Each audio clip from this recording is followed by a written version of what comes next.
नमस्कार, आपके साथ मैं हूं गौरव अग्रवाल। आप देख रहे हैं देश का number 1 prime time show super prime time. शुरुआत बड़ी खबर से। यूक्रेन नहीं कर सकेगा अटैक एमएस से हमले। बड़ी खबर है, ट्रंप ने बाइडेन के फैसले को गलत बताया। अटैक एमएस हमले से जंग और भड़केगी, ये कहा है ट्रंप ने। ट्रंप सत्ता संभालते ही ये फैसला बदल सकते हैं। अटैक एमएस से हमले की छूट खत्म कर देंगे ट्रंप। तो यूक्रेन ने तीसरी बार रूस की धरती पर अमेरिकी अटैक एमएस मिसाइल से हमले किए। इन हमलों से रूस के तेल डिपो और एयरबेस को बड़ा नुकसान हुआ है, लेकिन सबसे बड़ा नुकसान हुआ है पुतिन के डूम्सडे प्लेन IL-86 को। रूस के तगनरोग एयरबेस पर खड़े इस विमान पर हमले से पुतिन का क्रोध भड़क उठा है। यह विशेष विमान न्यूक्लियर इमरजेंसी में प्रयोग के लिए डिजाइन किया गया है। इस हमले के बाद क्रेमलिन ने अमेरिका और यूरोप के साथ सीधी जंग की योजना तैयार करनी शुरू कर दी है। रूस के नागरिकों को यूरोप, कनाडा और अमेरिका की यात्रा ना करने की सलाह दी गई है। देखिए क्या है पुतिन का कीव नेटो का संयुक्त संघार प्लान।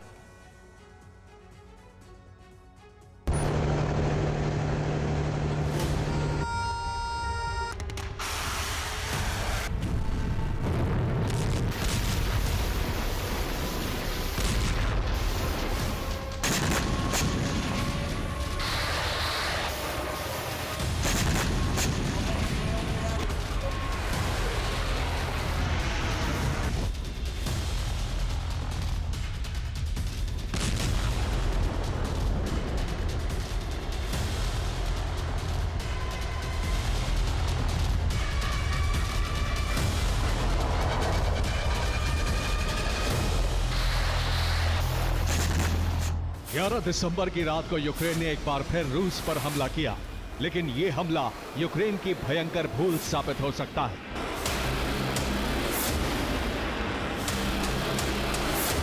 11 दिसंबर की रात रूस का रोस्तोव क्षेत्र 10 से ज्यादा भीषण धमाकों से दहल उठा।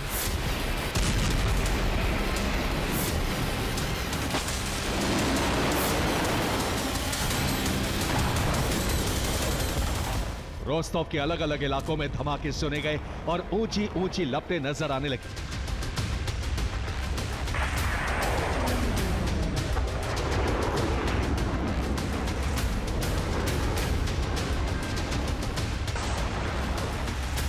यूक्रेन ने बीती रात रूस के रोस्तोव क्षेत्र पर US made attack MS long range missile से हमले किए।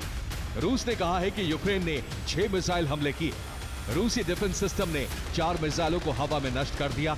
मिसाइलों का मलबा गिरने से मामूली नुकसान की रिपोर्ट है।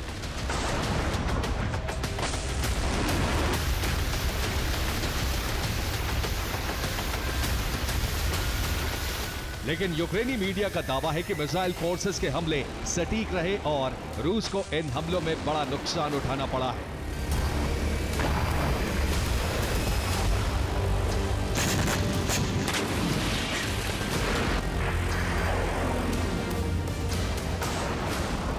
यूक्रेन का टारगेट बना है रोस्तोव का तगनरोग एयरबेस।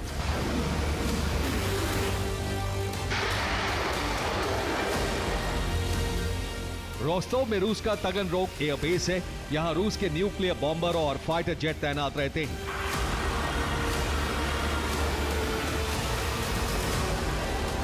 यूक्रेन ने इसी एयरबेस पर अटैक एमएस मिसाइलों से हमले किए हैं। यूक्रेन का दावा है कि इस एयरबेस पर बहुत बड़ा नुकसान हुआ है।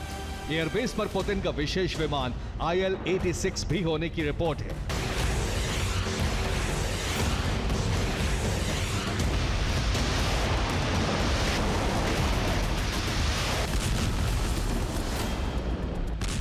वेस्टर्न मीडिया का दावा है कि अब तक रूस की जमीन पर विदेशी हथियारों से हुए हमलों में यह सबसे बड़ा और सबसे हानिकारक हमला हो सकता है।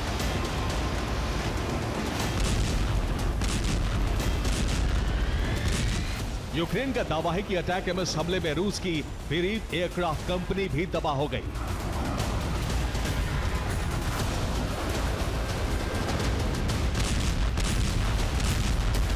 ये कंपनी रूस के A-50 अवैक्स के पुर्जे बनाती है। इसके साथ ही पुतिन के विशेष विमान IL-86 का मेंटेनेंस भी इसी कंपनी की जिम्मेदारी है।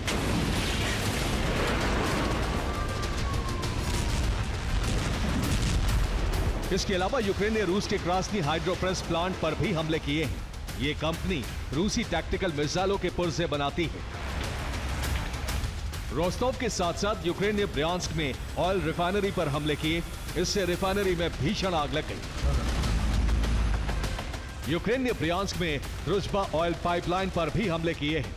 यूरोपीय देशों को तेल सप्लाई करने वाली ये पाइपलाइन यूक्रेन के हमले में ध्वस्त हो गई और आग लग गई। ब्रियांस्क पर हमले के लिए यूक्रेन ने एयरक्राफ्ट टाइप कामिकाज़ी ड्रोन का इस्तेमाल किया है।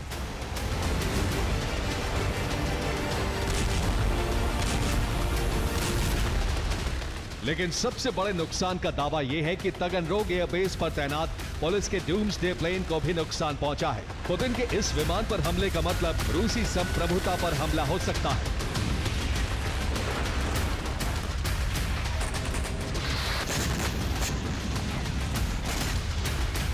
पुतिन का यह विशेष विमान न्यूक्लियर युद्ध के लिए डिजाइन किया गया है।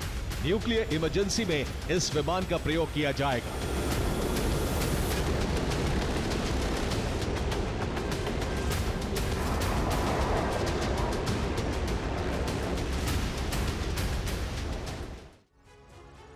तो पुतिन के डूम्सडे प्लेन का आधिकारिक नाम है इल्यूशिन IL-86। इस प्लेन को फ्लाइंग क्रेमलिन कहा जाता है। इसके अंदर पुतिन के दफ्तर का हर कमांड और कंट्रोल सेंटर है।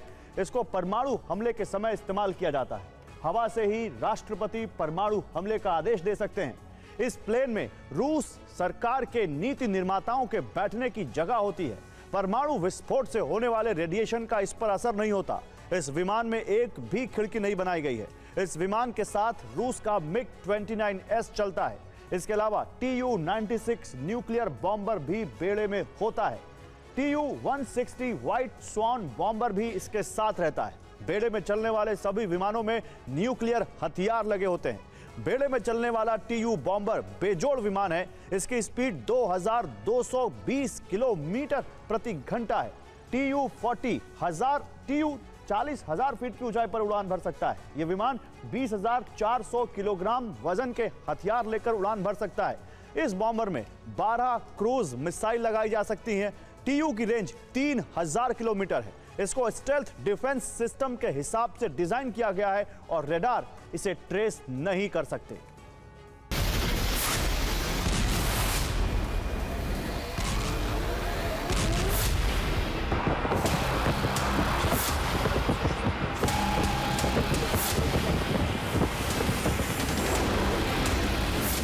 पुतिन इसी प्लेन में बैठकर अपना दफ्तर चला सकते हैं। दुनिया के किसी भी हिस्से पर हमले के लिए न्यूक्लियर कोड रिलीज कर सकते हैं। इसीलिए इसको डूम्सडे प्लेन कहा जाता है।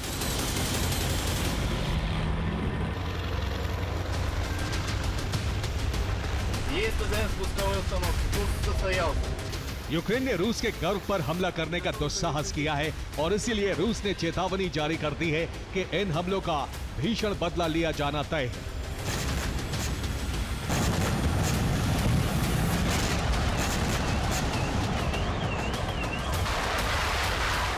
रूस के रक्षा मंत्रालय ने कहा है कि यूक्रेन के हमले नाकाम कर दिए गए। तगनरोग एयरफील्ड पर स्टाफ मामूली रूप से घायल हुआ है। एक सामान्य इमारत के हिस्से को नुकसान पहुंचा है, लेकिन इन हमलों का भयंकर परिणाम यूक्रेन को भुगतना होगा।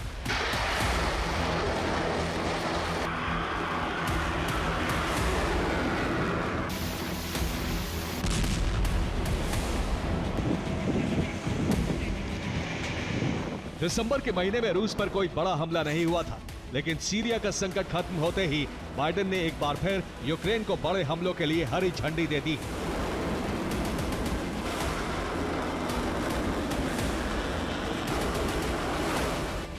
मॉस्को से संकेत मिल रहे हैं कि रूसी सेना यूक्रेन के साथ साथ अमेरिका या नेटो ठिकानों को भी निशाना बना सकती है।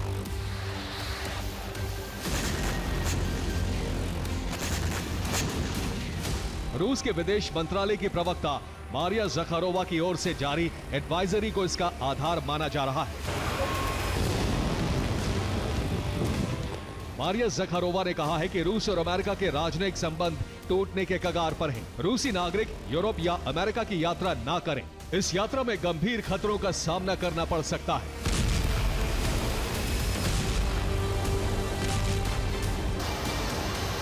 माना जा रहा है कि रूस नेटो और यूरोपियन यूनियन के खिलाफ बड़े हमलों की तैयारी कर चुका है और इसीलिए नागरिकों को चेतावनी जारी की गई है।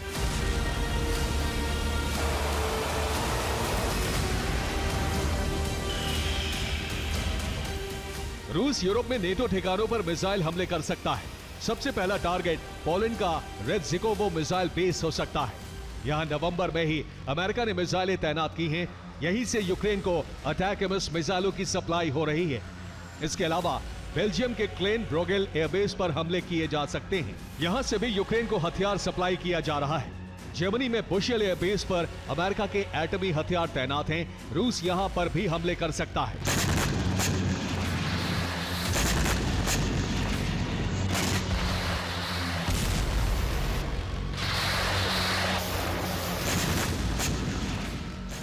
रूस के एजेंट यूरोप में अमेरिका सहित नेटो देशों के दूतावासों पर भी हमले कर सकते हैं।